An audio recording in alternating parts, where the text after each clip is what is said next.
सफल नहीं होगा। ऐसे बड़े वक्ता को आमंत्रित करता हूँ, जोरदार ताली से आमंत्रित कीजिए सोनू शर्मा जी।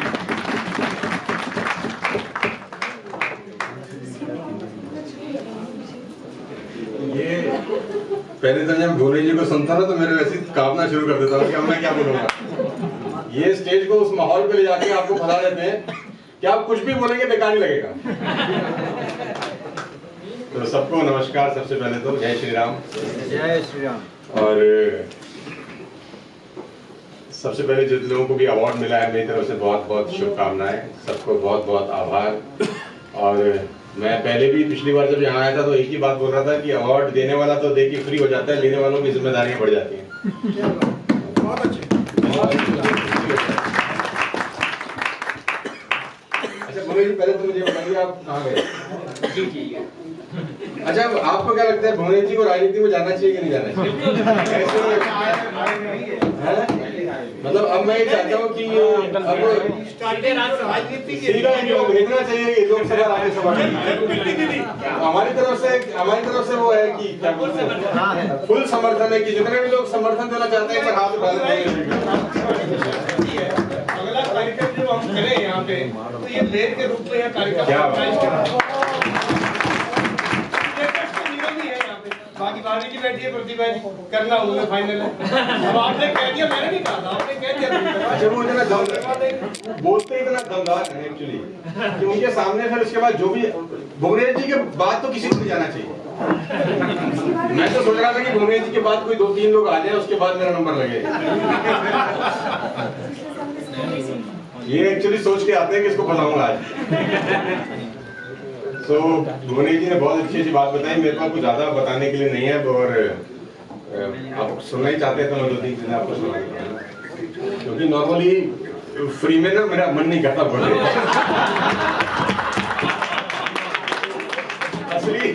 असली बात तो है दोस्तों ये है ना, किसी ने बोला ऐसा क्यों, मैंने बोला पेन में स्याही नहीं डालेगी तो पेन कैसे चलेगा।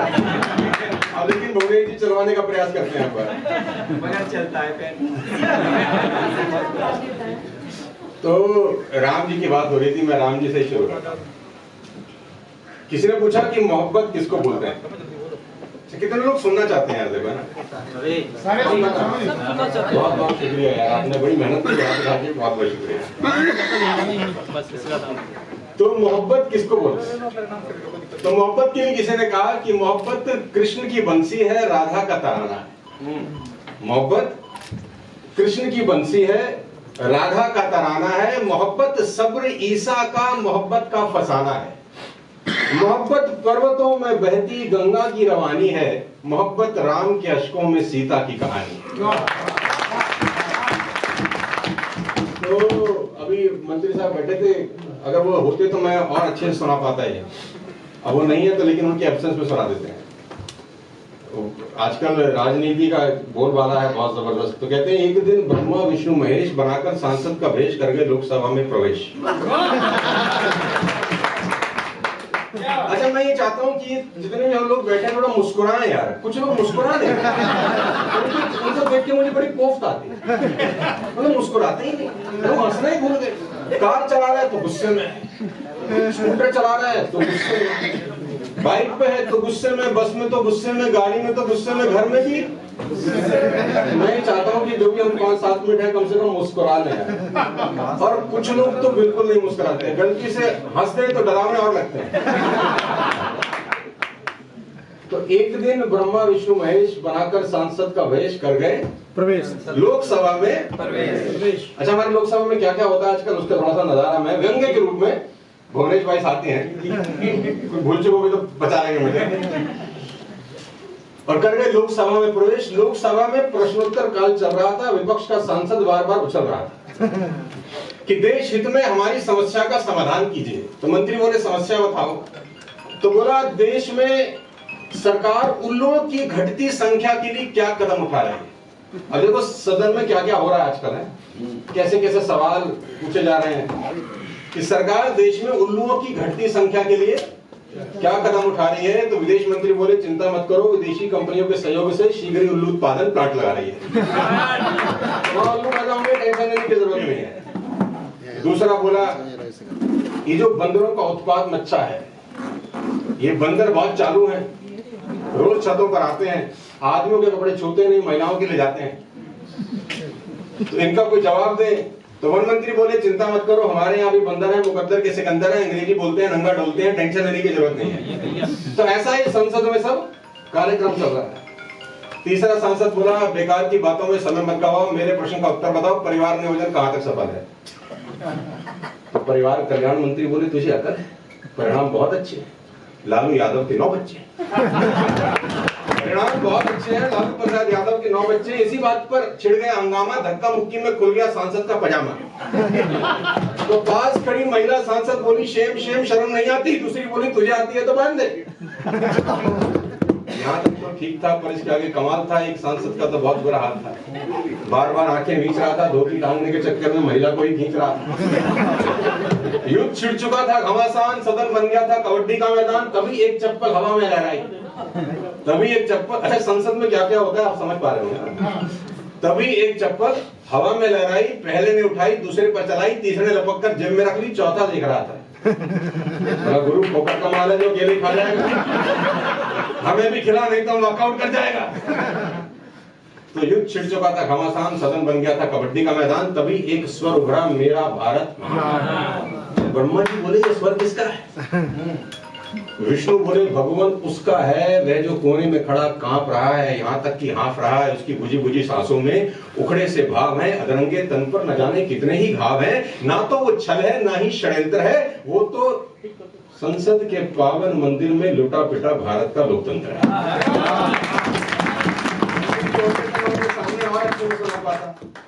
तुमको और अच्छा लगता कि इनको पता है कि संसद में क्या होता है। खैर जोक्स अपार्ट, ये तो सिर्फ एक व्यंग्य था। 2020 खत्म हो गया है, 2021 आने वाला है, 2021 खत्म हो गया, सॉरी 2022 आने वाला है। सो एक शेर के साथ समाप्त कर देते हैं कि घर का कैलेंडर तो बदल जाता है हर साल, घर का कैलेंडर तो बदल जाता है हर साल, अब के मेरे हालात बदल दे मेरे मौला। मुझसे पूछ रहा था, हमारा एक प्रोग्राम था अभी कुछ 2 दिन पहले, तो मुझसे पूछ रहा था कि आप क्या सजेस्ट करते हैं कि 2022 में क्या क्या करना चाहिए, क्या क्या नहीं करना चाहिए। मैंने कहा मैं इतना विद्वान आदमी नहीं है, जो भी थोड़ा बहुत अकल मुझे है। आज हम करीब 150 से ज्यादा कंपनीज के साथ काम करते हैं, जिसमें टाटा है, बजाज है, ल्यूमिनस है, ICICI है, टाइम्स ऑफ इंडिया है, HP है, अल्ट्राटेक सीमेंट है, जितने भी इंडिया की टॉप मोस्ट कंपनीज है उसके साथ मैं काम कर रहा हूँ। और वहाँ उनको हम कोच करते हैं, गाइड करते हैं कि आने वाले 2 साल, 3 साल, 5 साल में क्या क्या डेवलपमेंट दुनिया में हो रही है और आपको अपने आप को किस तरह से बदलना है। क्योंकि बदलाव संसार का नियम है, आप बदलेंगे नहीं तो पीछे रह जाएंगे। डायनासोर क्यों खत्म हो गए? क्योंकि बदल नहीं सके अपने आप से, वातावरण के हिसाब से वो चेंज नहीं कर सके तो खत्म हो गए, मिलते नहीं आज। तो मुझसे पूछ रहे थे कि 2022 में क्या क्या करना चाहिए। मैंने कहा कुछ मत करो, सिर्फ एक काम करो जिसमें बहुत पीछे हैं। उन्होंने बोला क्या? मैंने बोला डिसिप्लिन हो जाओ बस। मैं उसका छोटा सा उदाहरण आपको देना चाहता हूँ, सुनना चाहते हैं तो बोलिए हाँ। आप ना बोलते उदाहरण तो मैं फिर भी देता क्या। तो डिसिप्लिन की कहानी है दोस्त कि आप सुबह 6:30 बजे का अलार्म लगाते हैं, 6:30 बजे अलार्म बजता है, बज नहीं रहा एक्चुअली, वो भीख मांगता है कि उठ जा। वो भीख मांग रहा है कि भाई तूने ही लगाया था रात में अपने शुभ हाथों से, अब तो उठ। तो अपन क्या करते हैं, उस मोबाइल में आजकल एक ऑप्शन आ गया स्नूज करके, है ना, तो उसको दबा के फिर दोबारा से चिर निद्रा में लीन हो जाते हैं और फिर हमारी आंख खुलती है 8 बजे। आपके साथ ऐसा होता है कि नहीं होता? 99% हिंदुस्तानी जो लोग अलार्म लगा के सोते हैं वो सबके साथ होता है, वो सर्दी में बहुत आयत में होता है। तो 8 बजे आप अपना शयन कक्ष छोड़ते हैं। अब 6:30 और 8 के बीच में खेल होता है। जब आप पहली बार उठे थे और जब आप दूसरी बार उठे थे तो उन दोनों में खेल होता है। उठते ही आपको ध्यान आता है कि मैं रात को बहुत लेट सोया था तो मुझे और सोना चाहिए। कुछ बातें आपके दिमाग में आती हैं, फिर आपके दिमाग में आता है कि आज कोई काम भी नहीं है तो थोड़ा सा और सो लिया जाए। और मजे की बात तो यह है कि 14 बरस पहले आपने एक किताब पढ़ी थी कि एक आदमी को 8 घंटे की नींद जरूरी है, साला उसी वक्त याद आता है ये आदमी को 8 घंटे का नींद जरूरी है, तो ये भी उसी वक्त याद आता है। लेडीज एंड जेंटलमैन, मैं आपको बहुत सच्चाई से बताता हूं, your mind is playing game with you. आपका दिमाग आपके साथ खेल खेलता है, इसको सबकॉन्शियस माइंड बोलते हैं साइंस की भाषा में। मैं उस पर नहीं जाना चाहता, टॉपिक बहुत बड़ा है। Your mind is playing game with you. आपका दिमाग आपके साथ खेलता है। आपका दिमाग किसी और के साथ खेलता है मैं समझ लेता, लेकिन यहाँ तो साला आपके साथ ही खेल रहा है और आप ये रोज करते हैं और आपको लगता है इससे फर्क नहीं पड़ता। मैं आपको सिर्फ इतना बताना चाहता हूँ 2022 में एक ही चीज अगर ठीक हो जाए जिसको बोलते हैं डिसिप्लिन, तो हमारा जिंदगी पूरी तरह से बदल सकता है। और डिसिप्लिन का मतलब क्या होता है कि आप जो कमिटमेंट खुद को करें उसको ऑनर करें बस। हमारी तो बहुत छोटी सी बात है, 6:30 बजे खुद को कमिट किया, उठ जाऊंगा तो 6:30 उठ जाइए। इससे क्या होता है? इससे सबकॉन्शियस माइंड पे आपको भरोसा होता है। सबकॉन्शियस माइंड को आप पे भरोसा होता है कि ये आदमी जो कहता है साला करता भी है। क्योंकि जब आप कंपनी में जाते हैं, अपने किसी ऑफिस में जाते हैं और आप वहां ऐलान करते हैं कि मैं इस महीने ये टारगेट करने वाला हूं, मैं इस जिंदगी में इस महीने में ये करने वाला हूं, 3 महीने में ये करने वाला हूं, 100 करोड़ करूंगा, तो जो भी जिसका जो भी टारगेट रहता है, तो आपका सबकॉन्शियस माइंड ही आपको उंगली करता है साला झूठ बोल रहा है, ये बोलता है करता नहीं है। ये सुबह रात को ये बोल के सोया था कि 6:30 उठाना। ये जब अपने को किया गया वादा जिसको खुद को करना था ये पूरा नहीं करता, तो ये दुनिया को किया गया वादा कभी जिंदगी में पूरा कर नहीं सकता। आपका सबकॉन्शियस माइंड आपके साथ खेल खेलता है। मेरी सिंपल सी आपसे रिक्वेस्ट है, 2022 आपके चौखट पे दस्तक दे रहा है, सिर्फ डिसिप्लिन हो जाइए। जिंदगी में डिसिप्लिन का बहुत रेलेवेंस है। और हिंदुस्तानी लोग हैं, खासतौर पर बहुमतमानी, मैं भी उसमें शामिल हूँ। 1 बजे का मतलब है 3 बजे। और ये अब साइंस नहीं है, और जो 1 बजे आता है वही बेवकूफ है कि तू क्यों आया, तुझे पता नहीं था 1 बजे का तो टाइम है। वो सोचता है टाइम का मतलब तो यही है कि 1 बजे जाना है। अब ये साइंस में हो गया कि 1 बजे का मतलब है। ट्रेन जब पटरी पे दौड़ती है लेडीज एंड जेंटलमैन, तो पटरी द्वारा डिसिप्लिन की जाती है। डिसिप्लिन है। जब वो डिसिप्लिन में दौड़ रही है तो अंदर लोग संगीत भी बजा रहे हैं, भजन संध्या भी हो रही है, ताश भी खेल रहे हैं, मजा भी आ रहा है, सब एंजॉय कर रहे हैं। लेकिन वही रेल अगर डिसिप्लिन छोड़ के, पटरी छोड़ के उतर जाए तो कौन मजा लेने वाला है? Nobody in the world will take advantage of the train, right? Number 2, पानी की नदी, जब नदी बैंक्स के बीच में बहती है तो सब डिसिप्लिन में मौज लेते हैं। वो दोनों किनारों के बीच में बह रही है, एक डिसिप्लिन है। तो जो आसपास के गांव है बहुत मस्ती करते हैं, बहुत मौज लेते हैं, एंजॉय करते हैं। लेकिन जहां उसने डिसिप्लिन तोड़ा तो बाढ़ आ गई। सेम कहानी, आप समुद्र गए होंगे, बीच पे आप गए होंगे, नहाते धोते हैं, तो क्या रहता है, बीच पे चले आते हैं, निक्कर विक्कर पहन के, जीन्स पहन रखा होता है तो उसको ऊपर कर लेते हैं, वो पानी आता है, फिर वापस चला जाता है, फिर रेत नीचे से निकलती है तो बड़ा अद्भुत सा मजा आता है, गुदगुदी सी रहती है, फिर आता है, फिर चला जाता है, फिर आता है, फिर चला जाता है। एक डिसिप्लिन है ना, आ रहा है, जा रहा है, आ रहा है, जा रहा है, बड़ा मजा आ रहा है। अब ऐसा सोचिए कि पानी आया, गया ही नहीं और आ गया, आता ही जा रहा है, it will bring tsunami ladies and gentleman. जिस दिन डिसिप्लिन टूटा उस दिन सारा खेल खराब हो जाता है। आपने पतंग उड़ाया होगा, बचपन में हम पतंग उड़ाते थे तो वो जो काइट है वो डिसिप्लिन रहता है धागे से। अब जिसके हाथ में धागा है वो नचाता है, दाएं दाएं बाएं बाएं, जैसा नचाता है वैसा नाचती है। जिस दिन वो डोर कट हुआ, अब एक्चुअली तो उसको फ्रीडम है लेकिन उसका औकात खत्म हो गया। Now it's not a kite, it's just a piece of paper. वो सिर्फ एक कागज है, उसका कोई वैल्यू नहीं। तो आपका और हमारा वैल्यू सिर्फ एक ही कारण से है, वो है डिसिप्लिन। एक छोटी सी बात मैं आपको और कह देता हूं, मैं जहां जहां जाता हूं जरूर बोलता हूं, टेलीविजन देखना बंद कर दीजिए। बिल्कुल। मुझे नहीं पता मेरी बात कितने लोग मानेंगे। टेलीविजन आपको बर्बाद कर रहा है, आपकी जनरेशन को बिगाड़ रहा है। टेलीविजन में ऐसा कुछ देखने लायक नहीं दिखाया जा रहा। मेरी बात को अदरवाइज मत लीजिएगा, और ले भी लेंगे तो क्या बिगाड़ लेंगे मेरे। मैं बोलता हूं तो बोलता हूं बिंदास, टेलीविजन आपकी जिंदगी बर्बाद कर रहा है। आप बुरा मत मानिए, रात को 8 बजे माताजी महिलाएं ऐसे बैठी, बच्चा रोटी मांग रहा है, माँ बोल रही है तू हट, मेरा अनुपमा निकल रहा है, और उसमें ऐसा कुछ नहीं दिखाया जा रहा है एक्चुअली। और मजे की बात तो ये है कि उसमें हर आदमी की 2 औरत हैं उस सीरियल में, और हमको बड़ा मजा आ रहा है देखकर। यहाँ से जय श्री राम बोल रहे हैं अपन, और उसमें पता नहीं हमको क्या दिलचस्पी है। एक ही अच्छा आदमी था उस सीरियल में जिसकी मौत हो चुकी है। और भला हो इस नेटफ्लिक्स का, ये हॉट स्टार का, दुनिया की जो गालियां आपने नहीं सुनी आपको यहाँ सुनने को मिल जाएंगी। अगर आपको किसी को गाली देने का मन कर रहा है तो आप 450 रुपए का नेटफ्लिक्स खरीदिए, 15 मिनट उसमें बताइए, मस्त गालियां देंगे आप। And people are doing all this, और आपको लगता है फर्क नहीं पड़ता। मैं आपको बताता हूँ आपकी जिंदगी में कितना गंदा फर्क पड़ रहा है। सुनना चाहते हैं? ये जो रोज देख रहे हैं इससे हो क्या रहा है? देखने से क्या होता है देखना चाहते हैं? चलो एक छोटा सा डेमो देता हूँ, बिना पैसे के करता नहीं, लेकिन आज सोच रहा हूँ कर दूं। अपना हाथ ऐसे करिए तो आगे, मैं देखने का दुष्प्रभाव बता रहा हूँ आपको। जिनके दोनों हाथ ईश्वर ने दिए हैं, आगे कर सकते हैं।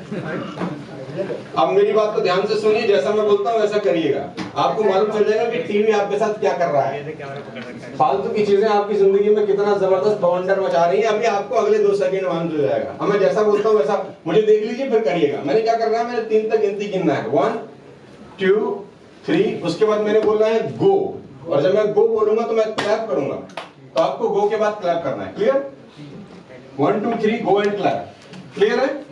चलिए शुरू करें exercise. Are you ready everybody? Yes. तैयार हैं? जी। टीवी की हालत दिखाता हूं, देखो क्या करती है आपके साथ। 1 2 3 गो। फंस गए ना? मैंने बोला था गो के बाद ताली बजाना, साला तुमने 3 के बाद हमने पीटा तो तुमने पीट दिया। यही कर रहा है टीवी।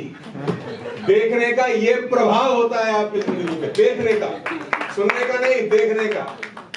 आप जो देखते हैं वैसा करते हैं। अभी मैंने 2 बार बोला कि मैं गो बोलूं फिर ताली पीटना, मैंने 3 पे पीटी तो साला तुमने भी 3 पे पीटी। देखने से ये होता है। Do not watch TV if possible. मेरे घर के अंदर कोई टेलीविजन नहीं चलता, नो नेटफ्लिक्स, नो हॉटस्टार, मुझे पता नहीं, मेरे मोबाइल में भी नहीं है, मेरी गाड़ी में गाना नहीं बजता है। आप जाएं, मेरी गाड़ी बाहर खड़ी है 3000 नंबर, आपको एक भी डीवीडी, एक सीडी, एक पेन ड्राइव नहीं मिलेगी उसके अंदर। मैं देखता ही नहीं, मुझे पसंद ही नहीं। मेरी शुभकामनाएं है, मेरी बात अच्छी लगे तो मानिए, नहीं अच्छे लगे आज नहीं तो कल माननी पड़ेगी आपको। बहुत बहुत शुक्रिया। नहीं समझ बहुत बढ़िया। ऐसे